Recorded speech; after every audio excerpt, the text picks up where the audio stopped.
वालेकुम जी। जिस तरह कि आपको पता है कि आजकल गर्मी बहुत ज़्यादा है और एसी अच्छा एसी ढूंढना इस तरह के काफ़ी मसले मसाइल चल रहे हैं। तो ये एक काफ़ी कंपनीज़ हैं, हायर है, पेल है, बहुत सारी कंपनीज़ हैं। तो उनमें से एक कंपनी है माइडिया जो कि आजकल काफ़ी ज़्यादा मशहूर हो रही है, ठीक है ना। तो उसके अंदर आजकल जो चल रही हैं वो दो हैं। एक है माइडिया में एक्सट्रीम सीरीज़ और एक ब्रीज़र सीरीज़ है। एक्सट्रीम जो है वो विदाउट वाईफाई आती है, उसमें अलग से वाईफाई लगाना पड़ता है। ब्रीज़लेस में बिल्ट इन वाईफाई आता है। ये R410 गैस में आता है जो कि सेफ़ है। वो R32 में आता है, वो भी सेफ़ है मगर प्रॉपर तरीके से लगाया जाए तो काफ़ी वीडियोस इसकी यूट्यूब पे हैं, किसी ने भी प्रॉपर इसके बारे में नॉलेज नहीं दी हुई। ये मैंने खुद अपने पैसे लगा कर, मैं लेमैन हूँ समझ लें, मैंने खुद ही अपने पैसे लगा कर अपने घर में ये इंस्टॉल करवाया। इसके मुतालिक मैं आपको हर चीज़ डिटेल में और ओरिजिनल इन्फॉर्मेशन मैं आपको प्रोवाइड करूँगा, ठीक है ना। ये मैंने एसी ऑन कर दिया है। 30 का इस वक्त टेम्परेचर है कमरे का। इसका ये रिमोट है, ठीक है ना। और ये इसके अंदर बूस्ट मोड है। बूस्ट मोड में क्या होता है, इसका ब्लोअर की फ़ैन की स्पीड बहुत ज़्यादा रहती है और ये काफ़ी जल्दी टेम्परेचर को लो कर लेता है। हम बूस्ट मोड में इसका ऑन कर देते हैं, ठीक है ना। वो आप देख सकते हैं ऑन हो गया। 26 में मैंने इसका टेम्परेचर सेट किया हुआ है और आप देख सकते हैं ये एम्पेयर मीटर लगा हुआ है। ये बेसिकली वोल्ट प्रोटेक्टर है, ये हमेशा लगा लिया करें। इससे क्या होता है, आपके एम्पेयर भी पता चलते रहेंगे, आपको साथ आपको आपके वोल्टेज ही पता चल जाएंगे, ठीक है ना। वोल्टेज और एम्पेयर को मल्टीप्लाई करेंगे, आपके वाट्स निकल आया करेंगे।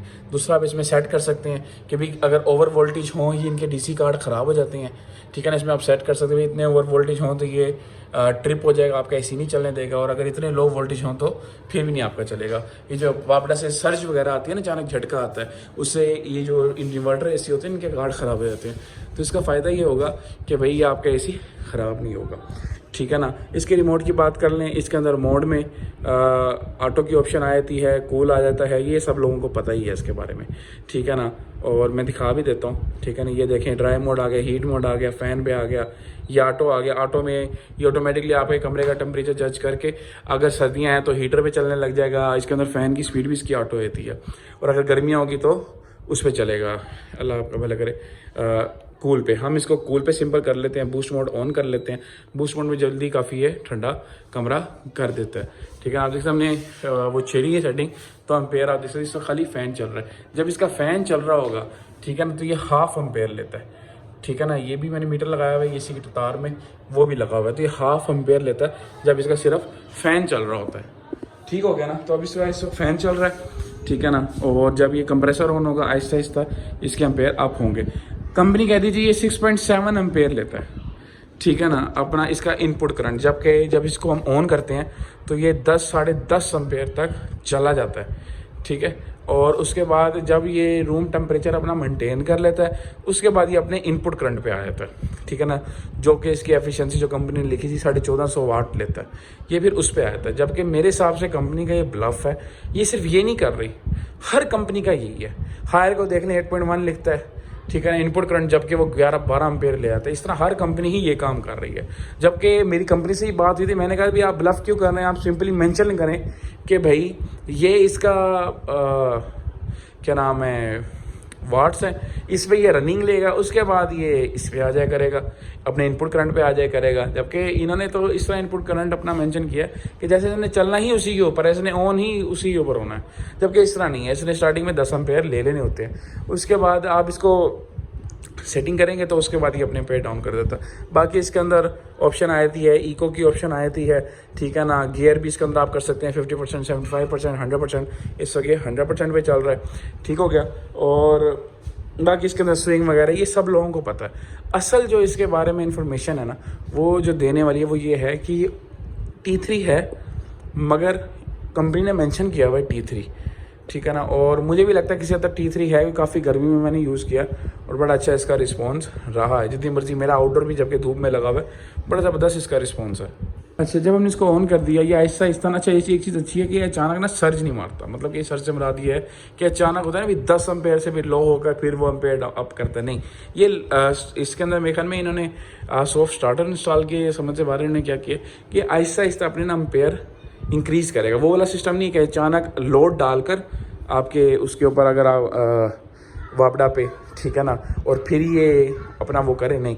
इसने स्लोली अपने एम्पेयर जो है ना वो गेन करने शुरू करने, 2 3 4 8 इस तरह करके ना इसने ऊपर जाना, जो कि मेरे हिसाब से ना इसमें अच्छी बात है। आप देख सकते हैं अभी इसने 1 एम्पेयर से स्टार्टिंग लिया, 1 एम्पेयर 1.5 एम्पेयर पे आ गया है, ठीक है ना, आप देख सकते हैं। तो ये इस तरह आहिस्ता ऊपर जाता रहेगा, ठीक है। कूलिंग की बात कर लें, बड़ी ज़बरदस्त कूलिंग है, चिल कूलिंग है। मेरे कमरे का साइज़ 15x18 का है, ठीक है, और बहुत ज़बरदस्त कूलिंग करता है। मेरे हिसाब से रिकमेंडेड साइज़ का 15x15 होना चाहिए या 15x17। ये भी ज़्यादा कह रहा हूँ, 15x15 एक बहुत अच्छा साइज़ है अगर आप इसे प्रॉपर वो चाहते हैं, ठीक है ना।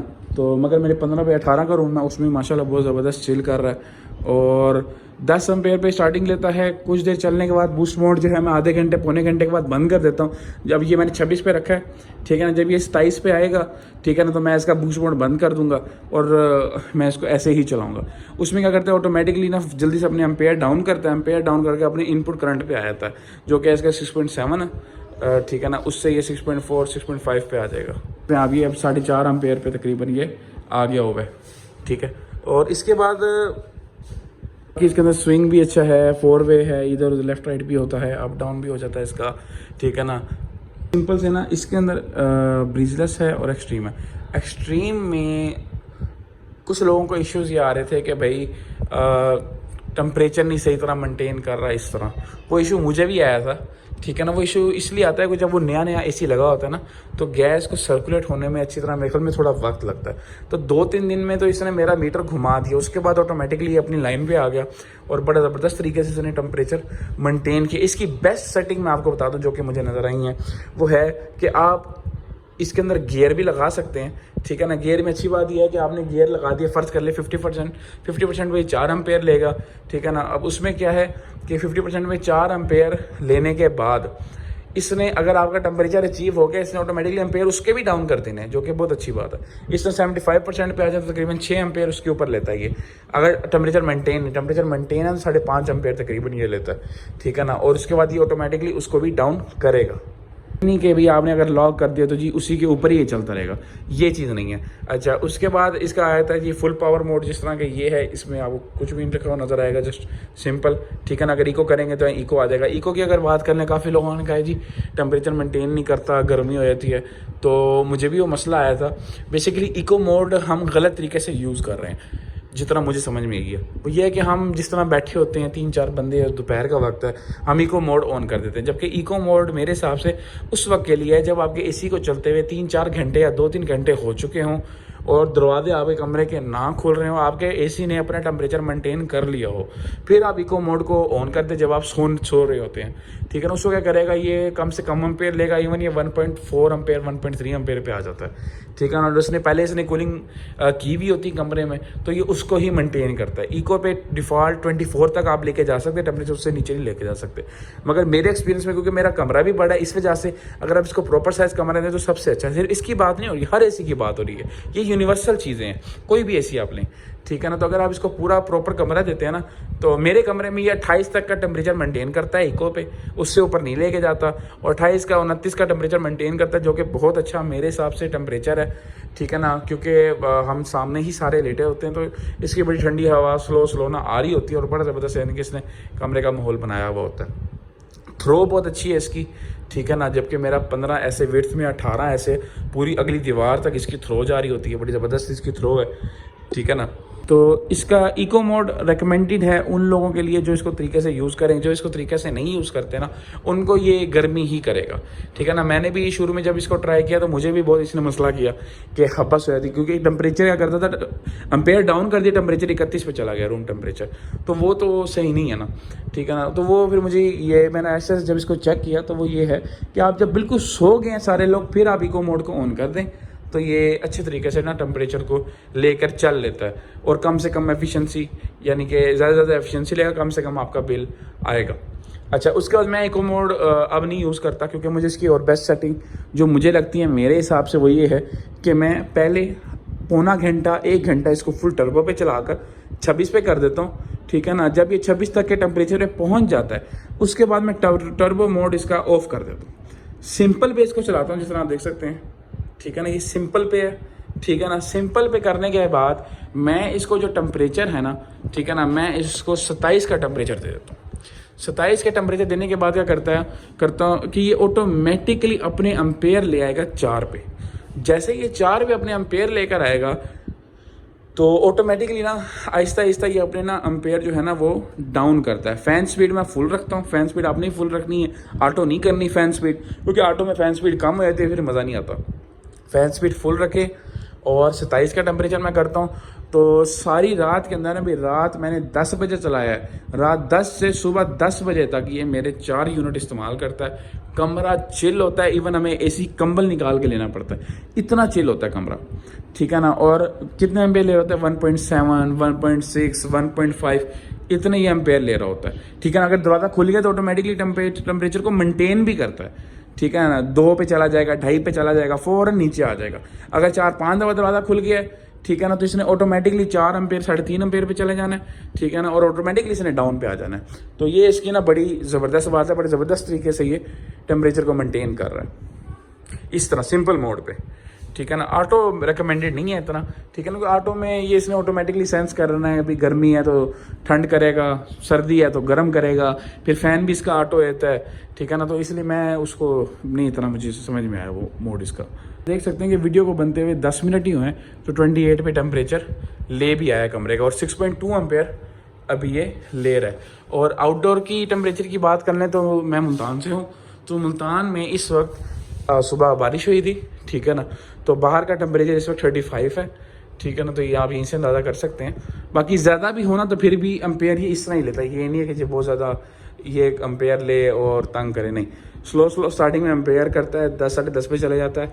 टेम्परेचर मेंटेन करने के बाद आप इसका बूस्ट मोड हटा दें, ऑटोमेटिकली फ़ौरन इसके एम्पेयर डाउन हो जाते हैं। शुरू में तो मुझे इस तरह बड़ा तंग किया, तकरीबन 4 दिन, क्योंकि हो सकता है मेरी सेटिंग ना समझ आई हो। मैंने काफ़ी वीडियोस देखी, कोई क्या खबर डाल रहा है तो कोई क्या खबर डाल रहा है, लेने जाओ तो कोई कहता है इसका कोई माँ बाप नहीं है, तो फलाना तो ढींग, बस बातें ही बातें, हर कोई अपना चूरन बेचने के लिए खड़ा हुआ है। जब मैं लेने के लिए गया था, मुझे हायर का 20 ST FX भी न्यू मॉडल भी मिल रहा था, ठीक है ना। जब उनको लेने जाओ तो वो कहते हैं इससे अच्छा मॉडल नहीं है। उनको अगर मैं कहूँ जी मुझे 19 अच्छा लग रहा है, तो उन्होंने कहना सर 20 से अच्छा 19 है, 19 ले ले आओ। मैं उनको बोलूँ जी मुझे डॉलर्स का एलिगेंस प्रो अच्छा लग रहा है, तो कहते सर वो तो इन सब का बाप है, आप वही लें। तो इनका कोई दीन मान नहीं है, बेचने के लिए बैठे हुए हैं। अगर इनकी माइडिया की बात करो तो जी माइडिया, जी वो माइडिया का कोई बाप नहीं है। जिसके पास माइडिया पड़ा हुआ है वो कहेगा जी माइडिया से एसी नहीं है, जिसके पास माइडिया नहीं है वो कहेगा इसका कोई माँ बाप नहीं है, कोई इसकी कंपनी के क्लेम्स नहीं है, तो ये वो। जबकि मेरी इसी कंपनी से डिटेल में बात हुई है। मुझे शुरू में मैंने बताया ना टेम्परेचर का मसला आ रहा था, मुझे लगा इसका टेम्परेचर सेंसर ख़राब है।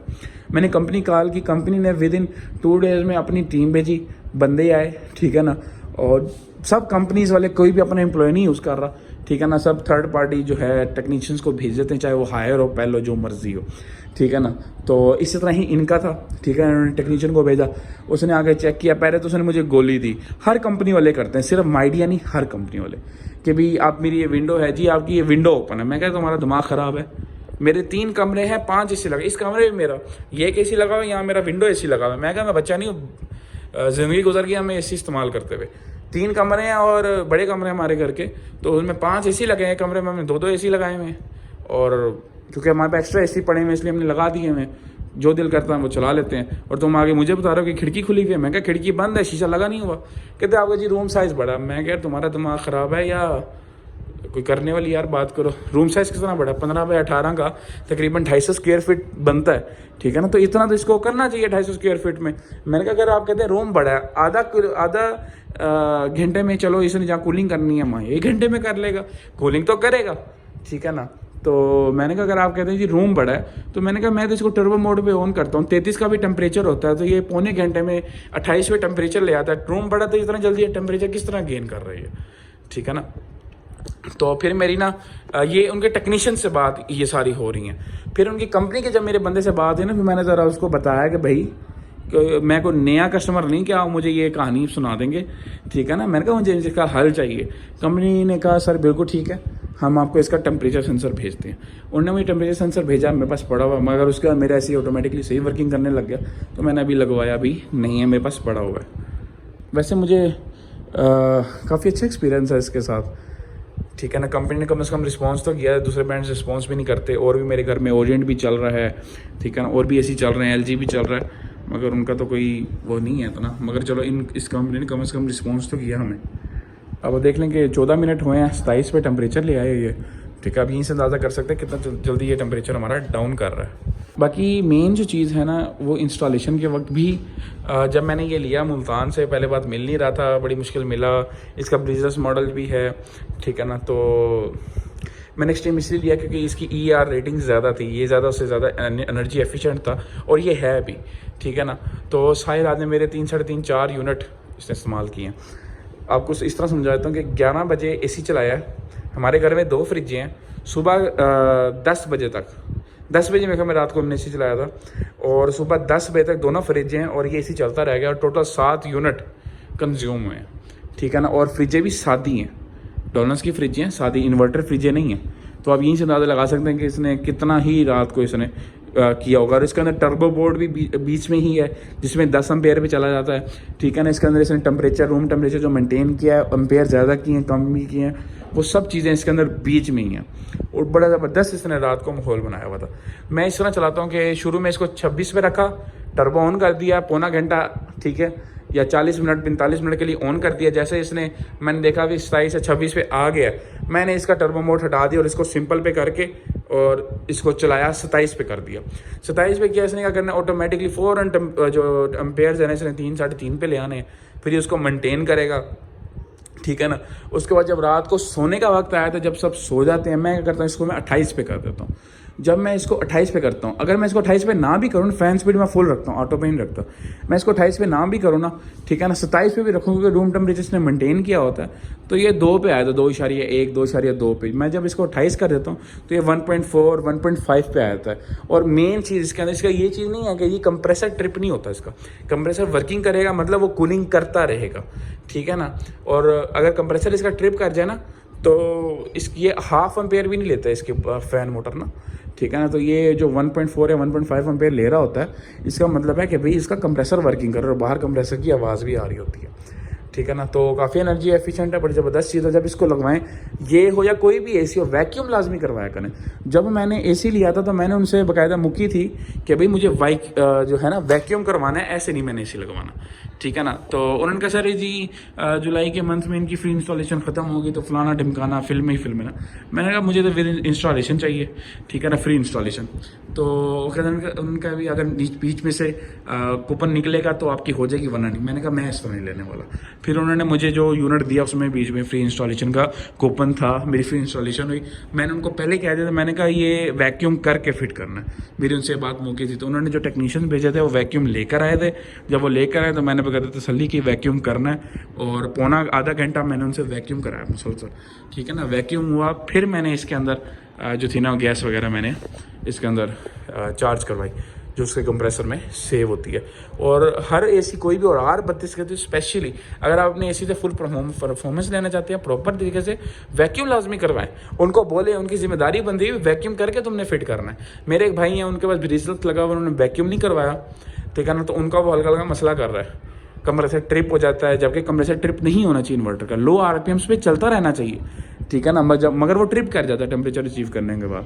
जबकि एक और मेरे जानने वाले उनका लगा हुआ है, उनका चलता रहता है, वो ट्रिप नहीं करता, ठीक है ना। वो हल्के हल्के RPMs पे चलता रहेगा, 1.7 8 एम्पेयर पे 9 एम्पेयर। ब्रीजलेस जो है ना वो इससे ज़्यादा एम्पेयर थोड़े लेता है, वो 1.9 एम्पेयर से 1.8 एम्पेयर से नीचे डाउन नहीं करता, जबकि 1.4 पे ईजीली आ जाता है।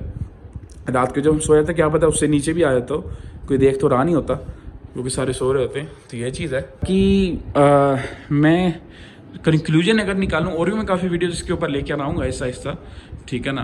तो कंक्लूजन ये है कि भाई अच्छा ब्रांड है। कुछ लोग ये सोचते हैं कि भाई वारंटी के बारे में, तो यार वारंटी तो बाकी कंपनीज बहुत बड़ी बड़ी दे रही हैं, पता उनका भी नहीं है कि भाई जब क्लेम करने जाएँ तो वो हमारे साथ क्या करने वाली हैं, ठीक है ना। तो ये एक न्यू कंपनी है, कम से कम ये कुछ ना कुछ तो अपना लिहाज रखेंगी ना कि भाई हम न्यू कंपनी है, कि थोड़ा शर्म खाएं हम, ठीक है ना। तो मुझे जहाँ तक लगता है कि इनकी शायद वारंटी क्लेम उनसे बेहतर हो सकती है। दूसरे नंबर पे वैक्यूम लाजमी करवाएं।